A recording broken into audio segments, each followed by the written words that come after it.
中国語やヌンタン語の強く丸める唇さえ実際にはそんなに丸くないんです。会啊。Hello everyone, welcome to the Lemon School Channel. こんにちは、レモンスクールです。今日も日本語音声学応援論を盛り上げていきましょう。日本語のうに比べて外国語ではそんなに口を丸めるのかという議論の続きです。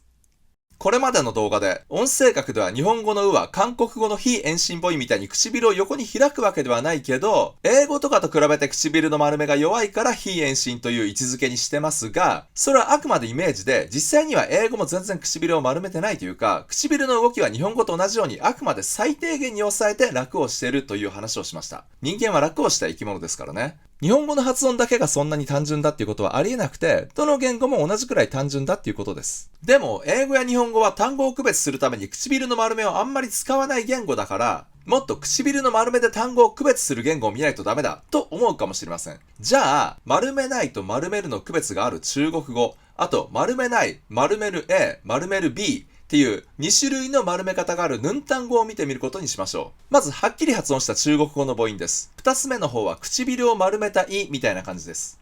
う、う、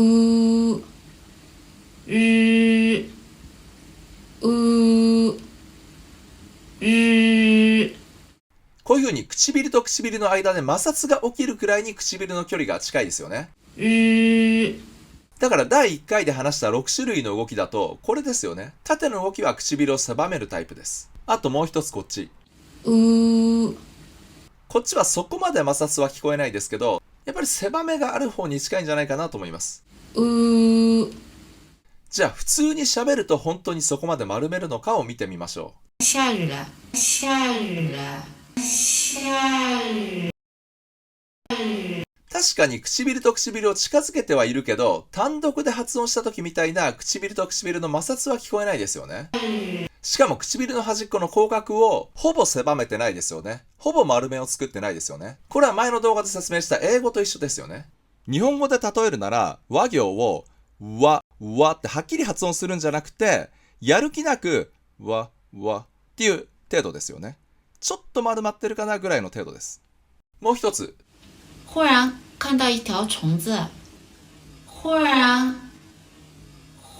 これに至っては唇と唇の摩擦も全くないし、丸めてはいるけども最低限の動きですよね。日本語と比べてそんなに唇を強く丸めてるかっていうのはちょっと疑問ですよね。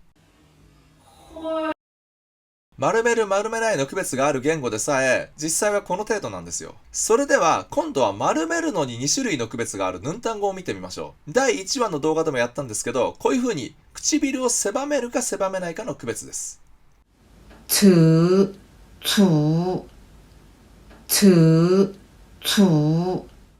れスウェーデン語とかノルウェー語にもそういう区別があるらしいんですけど、より強く丸めるとか、英語だと round、highly round みたいな言い方をされていることもあります。確かに、うーってやると丸めが強くて、うーってやると丸めが弱いっていうイメージはありますよね。うーが強い、うーが弱いみたいなイメージはありますよね。だけどこれは強いか弱いかじゃなくて、丸めの種類の違いですよね。うーって狭めをするか、うー狭めを作らない、うー狭める、うー狭めないっていう種類の違いですよね。本当は強いか弱いかっていうと、弱い時はやる気なく、うーみたいな感じで、強い時は、うーってすごいやる気を出すっていうような感じになっちゃいますよね。じゃあこの2種類を普通の速さで話した時にどうなるか見てみましょう。你出啦啦啦哩，你出啦啦啦哩，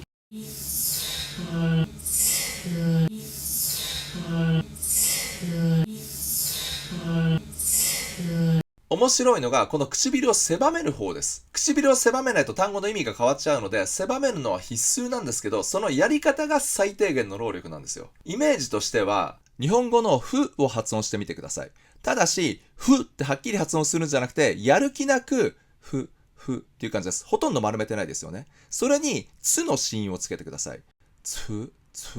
早く喋ると実際の発音はこういう感じですよね。音声学の教科書で強く唇を丸めるって書いてある母音は実際には日本語でやる気なくふっていう程度の労力しか使ってないんです。実際はそんなもんですよ。ちなみにもう一つこちらは唇を丸めない方です。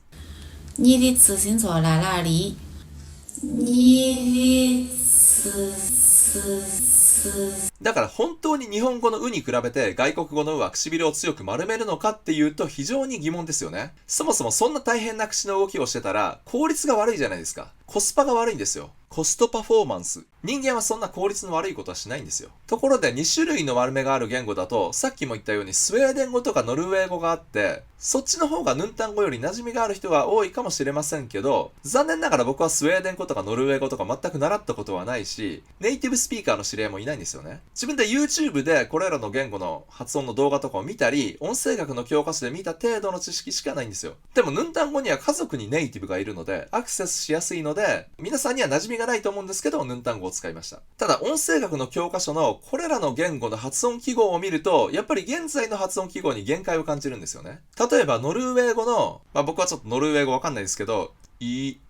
みたいな唇の狭めを作るか作らないかの違いをラディフォギット先生っていう音声学の権威みたいな先生の教科書によるとこういう記号を使ってるんですよね。こっちが唇を狭めないでこっちが狭める方です。でもこの記号だと唇の形の違いを表してないんですよ。こっちが下の位置が前でこっちがもう少し後ろ気味っていう意味なんです。下の位置も違うんじゃないかと思うんですけど唇の動きは表してないですよね。詳しくは僕の発音記号ってそもそも何っていう動画で見てください。だからこれはもしかしたら妥協案かもしれないですね。ちなみにこのヌンタン語に関する本だと、ヌンタン語のこれらの区別はこう書かれてます。こっちが狭めない方でこっちが狭める方です。この書き方は英語のラックスとテンス、フォニックスでいうショート OO とロング OO の書き方ですよね。こっちの書き方の方が唇の違いを表していると言えるかもしれませんけど、どっちかというと唇の丸めが強いか弱いかっていう程度を表すイメージなのと、あとものすごくメジャーな言語である英語と同じ記号を使ってるけど、音が英語と全然違うので、ちょっと紛らわしさもあるっていうことで、やっぱり妥協案に近いのかなっていう気もしますね。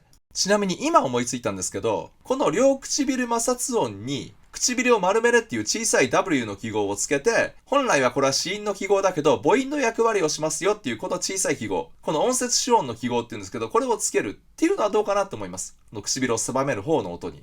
でもこれだと下の位置がわからないですよね。じゃあ、この軟口外科の補助記号をつけたら、うっぽい要素が出ますけど、どうですかね。補助記号つきすぎですかね。ちょっとマニアックな発音記号の話ですけどね。皆さんぜひ一緒に発音記号オタクになりましょう。まとめると、唇を丸める、丸めないの区別がある中国語でさえ、あまり丸めないで日本語のうと変わらないか、せいぜいやる気なく和行を発音する程度。丸めるのに2種類あって、強く丸める、highly round。って呼ばれる母音でさえ、やる気なくふを発音する程度。なぜなら、そんなにやる気出すとコスパが悪いからです。松岡修造選手くらいのエネルギーがみんなにあれば話は別ですけど、なかなかそうもいかないですからね。だから日本語だけがそんなにコスパが良くて、日本語以外の言語がそんなにコスパが悪いっていうことはないんですよ。Humans are generally efficient, so we don't want to waste energy.